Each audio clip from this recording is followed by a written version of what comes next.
Hello there, my very good friends. On today's wrestling news, Triple H is already making big changes to WWE. I'm going to tell you the real reason that Vince McMahon retired. We will talk about WWE referencing Vince McMahon's retirement on Raw. And a former world champion returns on last night's Monday Night Raw. I'm Adam Wilborn. And I'm Andy Murray. And this is the news. We're going to kick things off by talking about Triple H, who is, of course, WWE's new head of creative. It was announced yesterday. We rushed into the studio and kind of tacked a little bit on to yesterday's news video, the second one, so you can check that out if you want all the deets. But yesterday, I guess, would technically have been his kind of like first show announced in that role, last night's episode of Raw. And before it, he held a talent meeting, which I guess was to be expected. New guy in charge, new guy writing the script, new guy signing off on things, wants to go rah, rah, rah, let's talk. Fightful Select came through with the report on this meeting, talking about what was said, and everyone who was there, apparently, said that it went well. And there's a renewed sense of optimism about creative talent. We're given the chance to speak at this thing as well, it seems as well. So, Triple H is going, hey, we're all buddies here. He apparently led the meeting, Triple H did, promising a degree of transparency, which a bunch of people didn't feel existed under Vince's reign. Notably, he said that he wants to open line of communication with talent as well, make himself more approachable, end the days of people waiting around hours and hours to speak to Vince and then being told, no pal, he's too busy. Face-to-face meetings with Vince had dropped off in recent years. This is part of the Fightful reports. And talent, they had to wait a long ass time. Triple H also told talent that he wants work to be fun. Wrestling should ideally be fun. So it sounds like he's trying to implement some changes to the way they do things backstage. Last night's episode of Raw was kind of this is a bit of a pun, a garden variety episode of Raw. There was a couple of things. We're going to talk about one of them in my second news segment. But for the most, it started with a brawl that they don't usually do. Yeah. But then 2 minutes later, it was like, oh, here's the promo train. So I think it'll be a while before you see changes on TV anyway. Like, apparently last night's episode was scripted like before Vince's announcement. Makes sense. Yeah, it makes sense. Also, like, they got a pay-per-view on Saturday. They're going to change too much this week. Get that out of the way and then maybe switch things up. But it's good to see like he's trying to make himself more approachable backstage. Yeah, exactly. It's good to hear about that. And like you say, promising signs from Monday Night Raw. There wasn't vast changes. I don't think anyone really expected that to happen. There was no like outright garbage on it, was there? Like there wasn't any like 24/7 nonsense. No. Unless I forgot. Alexa Bliss just won a match. Yeah. There was a match that had a DQ in it and blah, blah, blah, but then that sort of tried to get corrected a little bit. That's very much the old regime, in my opinion. But like you say, opening with a brawl, not just going, oh, God, don't focus on the fact that he's bleeding, when Montez Ford got busted open in the main event. And what I noticed, a rather big lack of, let's recap something that just happened 10 seconds ago. Like there's still, you pointed this out on Twitter, there's still just endless shaky cam. Oh, God, I get a headache every time I do that. That hurt my head. Yeah, there's still that, right? And that's exactly how I feel watching Monday Night Raw. Get rid of that. There's one person you need to get rid of that, but still, it's promising signs, and more importantly than all of that, like you say, the talent getting heard backstage and work being fun again like it is in this office. Yeah, there you go. It's very good stuff. Yeah, good stuff. Right, let's talk a little bit more about Vince McMahon's resignation / retirement. People differ on to why he's retired. He's done, basically. And there's been a subsequent report from the Wall Street Journal following all the allegations that I don't really want to talk about anymore, if I'm honest, because we're just going to provide you updates as and when we get them. They obviously initially broke the whole hush money scandal. And they've now provided a new report on his retirement, stating that the Security and Exchange Commission and federal prosecutors have launched an investigation into the allegations, which kind of hastened Vince McMahon's exit from WWE. If you're wondering why it suddenly just happened on that Friday, well, Michael Sidgwick was going on holiday and the stock exchange had closed, but also this was part of the reason. And also intriguing, I thought this yesterday, Andy, me and you being, r/Wall Street bets that we are. WWE stock price increasing by 9.51% in the wake of his retirement and Triple H being brought in as head of creative. I don't know why, but I assumed it was going to take a bit of a dip in all the uncertainty, but that's clearly not the case. People are excited, aren't they? But Hamflet pointed out quite correctly that because Vince is still the majority shareholder, technically that made him richer. Like the excitement of him leaving potentially leading to this increase in stock prices made him richer.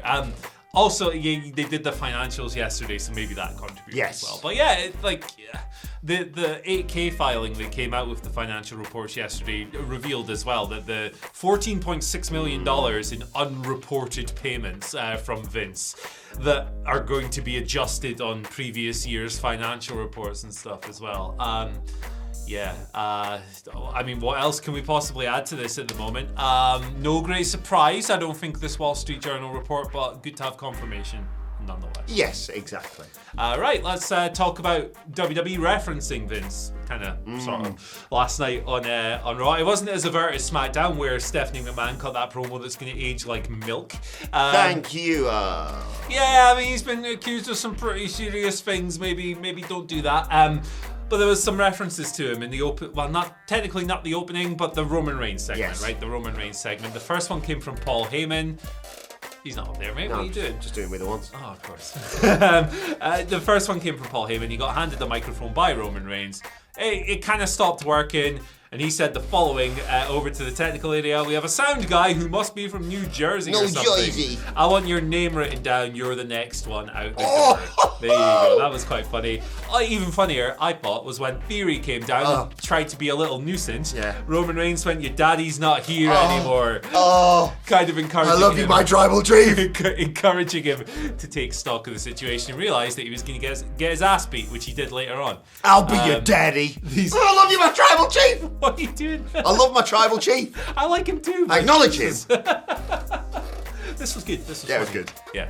It was exactly like it was a huge elephant in the room, as you alluded to, and if it was going to be anyone referencing it, I'm glad it was these two because they handled it well, rather than just like, you're going to be like Ellsworth and Vince or whatever, just like it just worked far better as Heyman and. Yeah, just burying that little pipsqueak Theory with Roman. It fits all the characters. I did just sit there and think, you're not winning the world title at SummerSlam. I think he's failing with his cash. Winning the US title but failing the cash in? Yeah, that's my prediction. Wait, does that mean I lose a pasty bet? I don't know, actually. Another one. Did me and you say that? I can't remember. I think so. We should probably remember these things. Actually, they're written down behind me. Yes. In the office. I should probably know this. Yeah, it's a busy time, and I'm so in debt in terms of pasties. You know what, it's like Kermit the Frog said, man. It's not that easy being Fiend. There'll be comments. What? So there was a major return on last night's Monday Night Raw. Rhea Ripley was returned. It Kermit the Frog? It was not Kermit the Frog. She returned to help beat the crap out of the guy who's celebrating 20 years within WWE, Rey Mysterio. Basically, they had the big celebration, which was lovely, and he got to thank everyone and celebrated with his son, and then went backstage and celebrated with his family and a load of people, basically. And then in walked Rhea Ripley wearing an I'm Your Pappy t-shirt. She got involved with Aaliyah Mysterio, and then she, just had it out with the Mysterios. And then later on, subsequently attacked Rey Mysterio backstage after he'd already been attacked by the rest of the Judgment Day, and said happy 20th. First time we've seen her since the 6th of June when she was injured in that number one contendership match that she actually won before being subsequently replaced by Carmella. Great to see her back. I want to know what's going to happen next. It's sort of a blessing in disguise because you figured, well, Bianca Belair can't lose the world title this soon. She shouldn't. Yeah. So when it was going to go down, you were like, Rhea's just joined the Judgment Day and she's going to lose, or they're going to do some shenanigans. Now, a few months on, it's a bit more open. Who knows? Yeah. But yeah, I know we've seen a lot of photos of her back training in the gym. But until you see her back on screen, you're like, when are we going to see her back? But she's back now. We've missed her. Judgment Day, I think, have missed her. And now there's this mad no DQ match going down at SummerSlam with the Judgment Day and the Mysterios. So I guess last night, actually, the Judgment Day proved that it is easy being Fiend because they kicked everyone's ass. Yeah, good to see Rhea Ripley back. When she said she had a brain injury, you see those words together and you think, oh boy. But yeah, it's good to have her back on TV. I think the Judgment Day is a lot better with her involved. They did feel a bit stripped back with just the two of them, and good. Yeah, I think Rhea Ripley's great. So yes, this is she's nice. fantastic.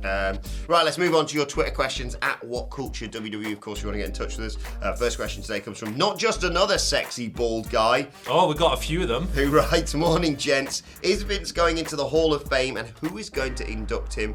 Have a great day. He's also written hashtag KOTM. But also hashtag KOTEAL. So. Oh, well, here he is. So who do you think? Is he going to go into the Hall of Fame? Do you think he's going to go into the Hall of Fame next year, for example? No. I think there isn't a future that exists where he doesn't end up in the Hall of Fame. Someday, WWE will not. They won't let what's currently going on hold them off forever, but they will let them hold this situation sounds like it's going to deepen, right? The allegations and the investigations and stuff. He's been accused of some really horrendous things, and personally, I wouldn't induct a person like that with that record into my Hall of Fame, regardless of what they've done for the business. But they inducted like a lot of other people the Ultimate Warriors in that Hall of Fame, and he's one of the worst people who ever was involved in wrestling. And think of the ground that covers. So yeah, he's a terrible human being. I'm sorry, he was. It's gross. I don't agree with this. They will wait until the heat's off. That's what they'll do. Yes. Vince will end up in that Hall of Fame 100%, but they will choose to do so at a time where they aren't going to get flack for it. And Hulk Hogan went back in. Yeah. Who'll induct him? Oh, God. Probably Stephanie. Yeah, Steph or Stone Cold, I'd say.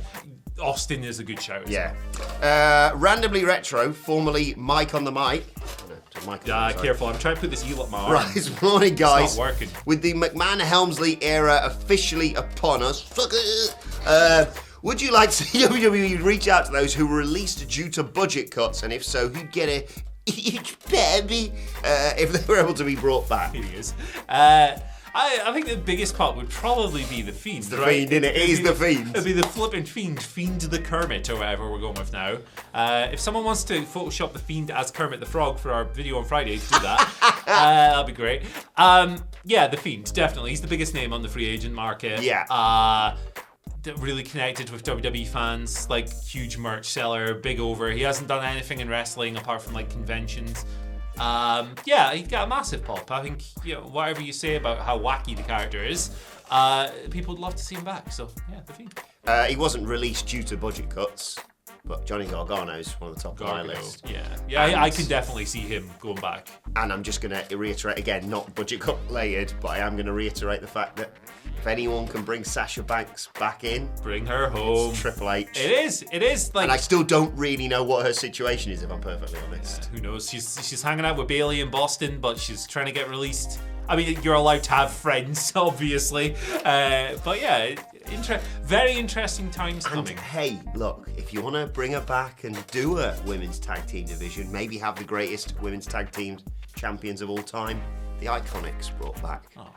Honestly, that'd be the end of me. They fit really well in WWE. They'd be perfect. Like, I don't know why they let them go. Like, it's like they're not the best wrestlers of all time, but like they're like a perfect WWE TV ad. They're like really good at being annoying on the mid card. Like, hey Kayla, all that stuff is great. They're really fun. Yeah. Bring them home. Tegan Knox, bring her home as well. Yeah, Tegan Knox. She was really good. She got a really bad roll of the dice. Shake of the dice. Shake of the dice. I was going to do an action there and I stopped myself just at the last second. The eel vetoes this action. Yeah, exactly. Bite your hand. Oh! A vicious little prick, this guy. Final question today comes from Daniel Murphy, who writes, morning, now let me finish this. Morning, King of the Mic. And the heel with an eel. Oh no! The eel shouted in the microphone. Do you see golden era NXT type changes with the new talent being pushed and younger guys possibly being featured now that Triple H is head of creative? Push, please. Yeah, to a degree, I think so. Yeah. My great hope coming out of all of this, right, is that Triple H pushes his traditional style of wrestler, his guys. smaller, more athletic wrestlers who looked like stars in NXT when they were down there and he was booking them. My hope is that he pushes them, it succeeds, it draws, it's awesome, creative, it's fun, because it would kill this stupid narrative that people have. They think it's like 1989, and in order to draw, you have to be 7 foot tall and a bodybuilder. I just want to see those people who still peddle that argument cry. Yeah. Like, I really want those tears. I want to put them in my coffee in the morning, give it a salty element.